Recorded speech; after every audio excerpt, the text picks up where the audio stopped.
Next on stage, Independent Authority for Public Revenue and the Future of Greece's Economic Stability. Moderating the discussion from the Hellenic Association of Treasurers, Alexandros Koliavras, Chariton Papatriantafyllou.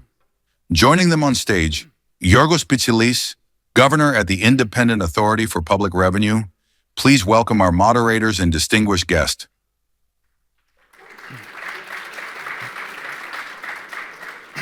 Well, it's an honor to have you on our stage, Governor. Thank you very much for coming. Great pleasure for me as well. Thank you very much. Governor, thank you. And we have 10 minutes for this session, so we go straight to the point, right? The first question, how can reforms within the Α.Α.Δ.Ε, which is the IAPR in English, help the Greek and the multinational companies operate with greater ease and reduce bureaucracy? Well, it's been once said, widely repeated, that two things are certain in life, death and taxes. We don't want to be the one to be the cause of the other. So we want to make life as easy as possible for businesses while complying with their obligations. It's a complex world.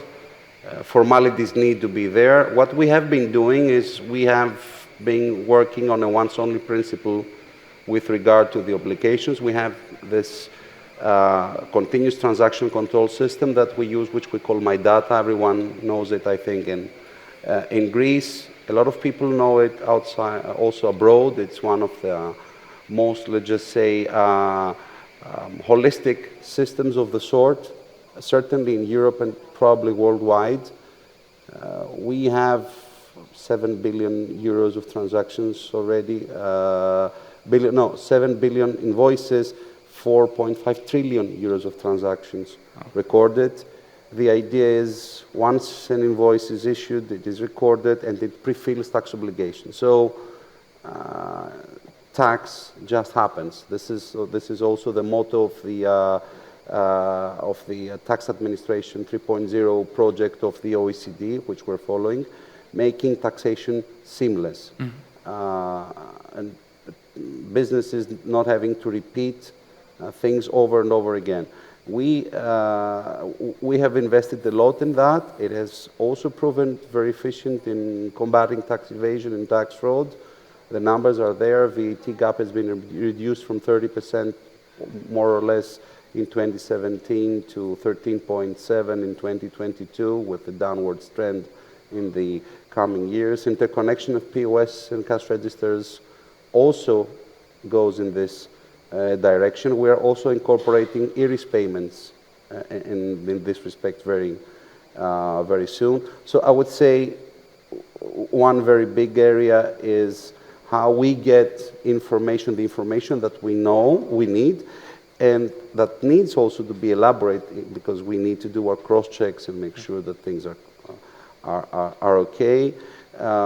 While reducing as much as possible burden for taxpayers and especially for small and medium enterprises, because bigger the prices they have, their teams, it's working, it's okay.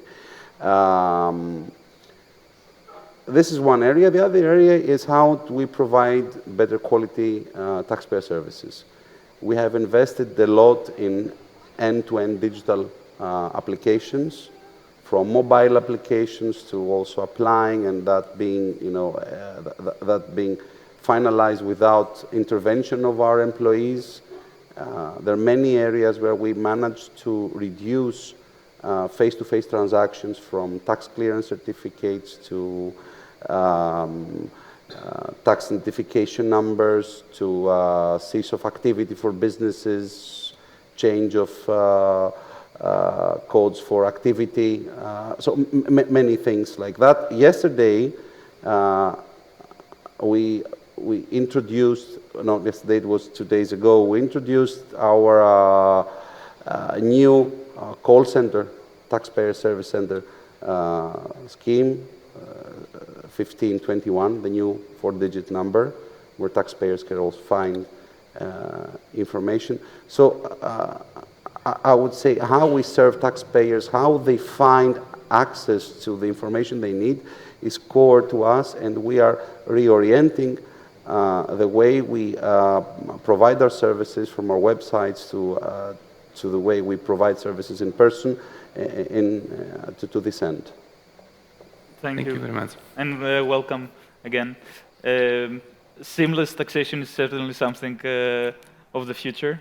If I go back to basics, I think something important, especially for corporates, is stability and transparency. What is your strategy on that? Well, as you said, I mean, what do businesses expect from a tax system? Transparency, stability, clarity, efficiency, and fairness.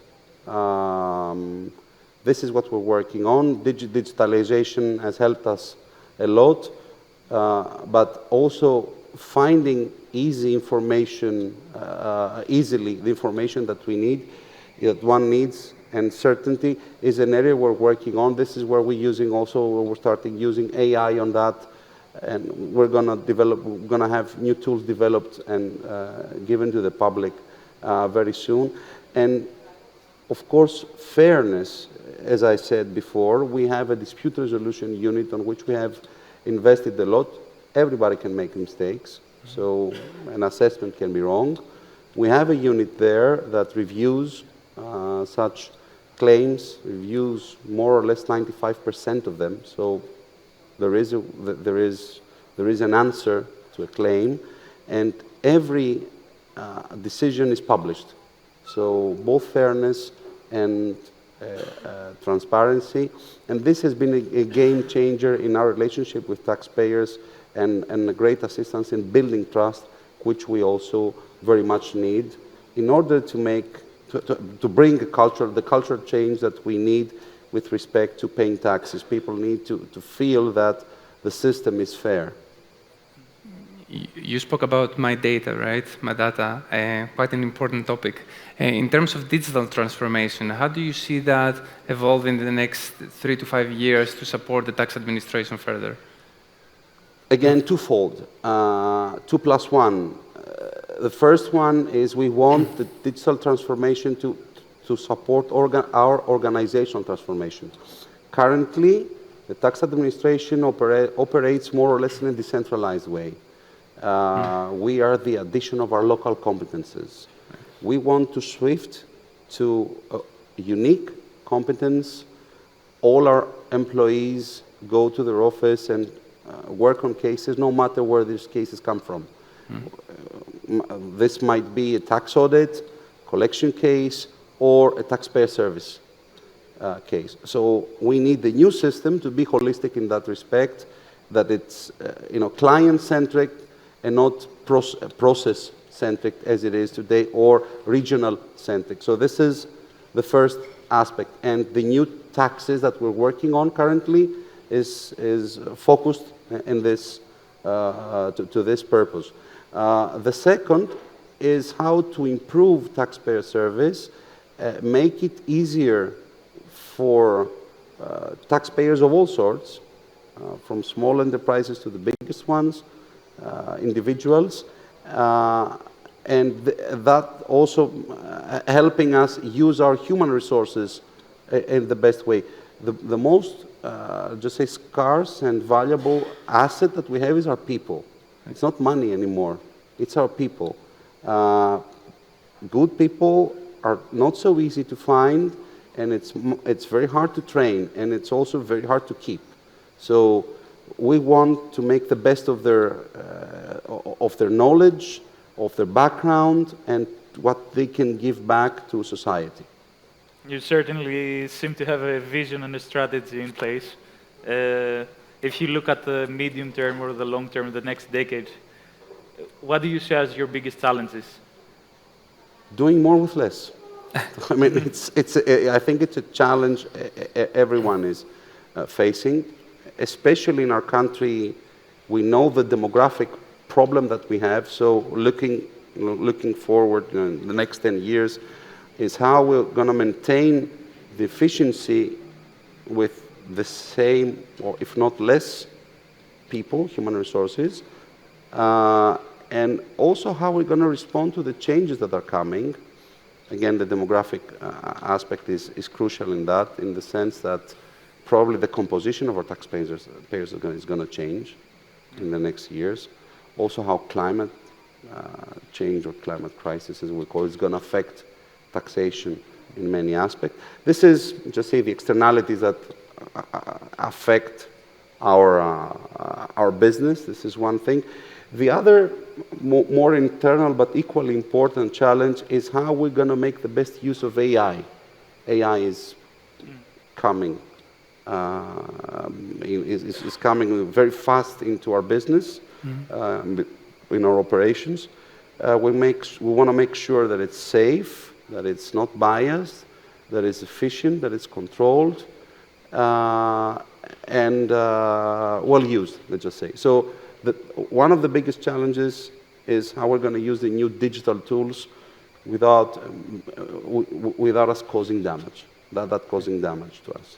With a regulatory and secure way, right? With the closed environment. I've been brief because we have 10 minutes. I can talk a lot of time. I can talk hours and hours. Perhaps you need to come again. Eh? With great pleasure. And for the last question, because of the time pressure, of course, if you could leave a message to our hot treasurers today, what would that be? Well, okay, first of all, keep up the good work. Secondly, how we operate with financial institutions, I believe that in the coming years, we're going to need to cooperate more and more.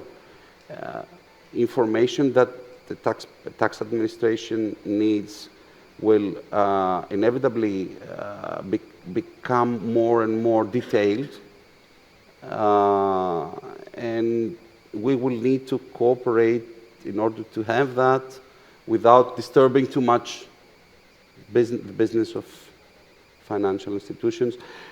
Cross-border issues are also very delicate because we operate in a country, our laws operate and apply in the country, but we have a lot of cross-border transactions. So how we get the information in order to ensure equality and fairness in the system will rely upon, on an international level also, how we operate with financial institutions, and to close with a more broader sentence, a twofold, two-way communication, understanding of each other's needs. We are here for that, and we're very open in having this kind of cooperation discussions. I'm really honored to have you here. Thank you. Thank you very much. Thank you.